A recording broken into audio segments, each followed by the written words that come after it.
untuk kemajuan kasus. Di pisau ini, terdeteksi semua DNA yang terbunuh. Akhirnya bagian kepolisian berubah. Atasan melihat bahwa kepala polisi tidak kompeten. Segera menyuruh pasukan dari Seoul untuk menyelidiki kasus ini. Dan Yang Dongso pergi, mengikuti upacara pemakaman Heo Sang-do. Tetapi dia tidak tahu bahwa pembunuh juga di sana. Saat tidak ada yang melihat, pembunuh mencari bawahan Heo Sang-do, melihat ke arah Yang Dongso, kemudian mengeluarkan sebuah kertas yang tertulis, "Ada yang memakai pisauku membunuh Heo Sang-do." Bawahannya langsung tahu, Yang Dongso yang membunuh bosnya. Ketika Yang Dongso dan Kang Kyung-ho menyelidiki di mobil, bawahan Heo Sang-do membawa kawanannya, ingin membunuh Yang Dongso. Walaupun mereka hanya berdua, tetapi kekuatan mereka ada 200%. Tinjunya meninju semua bawahan Heo Sang-do sampai tumbang. Dengan cepatnya mereka berdua menghabisi semua orang. Dan dalam kekacauan, tanpa sengaja Kang Kyung-ho membunuh bawahan Heo Sang-do. Dia yang sebagai polisi tidak tahu harus bagaimana. Kemudian Yang Dongso menyuruh Kang Kyung-ho pergi, biar dia yang mengurusnya.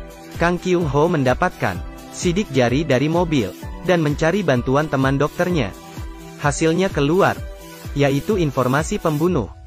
Dari alamatnya Kang Kyung-ho datang ke rumah sewaan pembunuh. Dia menemukan selembar foto membandingkan dengan gambar yang diberikan oleh Yang Dongso. Orang yang sama persis. Dia langsung memberitahu Yang Dongso. Sekarang identitas si pembunuh akhirnya terkonfirmasi. Dari penyelidikan tahu bahwa pembunuh ini dilecehkan oleh ayah sejak kecil. Mungkin karena gangguan psikologisnya, membunuh tanpa alasan. Dengan melacak tempat pembunuh, yang bertelepon dengan ibunya, memastikan tempat yang sering dia kunjungi. Sehingga bos gangster dan polisi, karena satu tujuan yang sama, bekerja sama. Kondisi seperti ini sangat luar biasa. Yang baik dan yang jahat semuanya bergerak. Mulai pencarian yang sejelas mungkin. Yang Dongso bertemu dengan siswi yang tidak membawa payung. Dia memberikan payungnya. Siswi ini sangat berterima kasih. Kemudian naik bus dan pergi. Tetapi ini semua dilihat oleh pembunuh yang sedang berada di dalam mobil. Malam hari, Yang Dongso dan bawahannya sedang makan. Mereka melihat kasus pembunuhan di televisi. Korbannya adalah siswi yang tadi. Di sampingnya terlihat payung yang Yang Dongso berikan.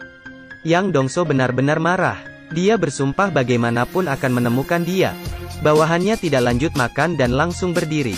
Semuanya bergerak mencari mengikuti jalur bus. Beberapa jam kemudian, mereka menemukan lokasi pembunuh, dan berhenti di sekitarnya, menunggu pembunuh masuk ke jebakan. Tidak lama kemudian, sebuah mobil putih perlahan mendekat. Semuanya menahan napas dan menunggu. Tidak terpikir pembunuh yang licik ini sepertinya menyadari sesuatu, menginjak gas penuh dan menabrak mobil Yang Dongso. Mereka mulai mengejar. Akhirnya, mobil terpaksa henti di persimpangan jalan. Tetapi pembunuh sudah tidak berada di mobil. Kwon Oh Seong melihat pembunuh sedang berlari, langsung mengejarnya. Tetapi sayangnya, diserang oleh pembunuh. Saat Yang Dongso tiba, bawahannya menggunakan napas terakhir, dan menunjuk arah pembunuh lari. Melihat saudara yang sudah mengikuti dia bertahun-tahun terbunuh, Yang Dongso benar-benar marah. Dia mengikuti jejak darah dan sampai di KTV. Saat ini pembunuh sedang mengancam seorang siswi dan sembunyi di kamar mandi.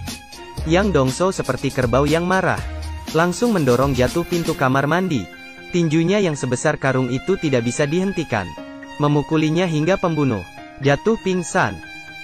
Kemudian Yang Dongso membawa pembunuh ke sebuah gudang kosong, dan lanjut memukulinya, sampai pembunuh teriak dan menangis kesakitan. Kemudian Yang Dongso mengeluarkan parang, berencana membunuh pembunuh langsung.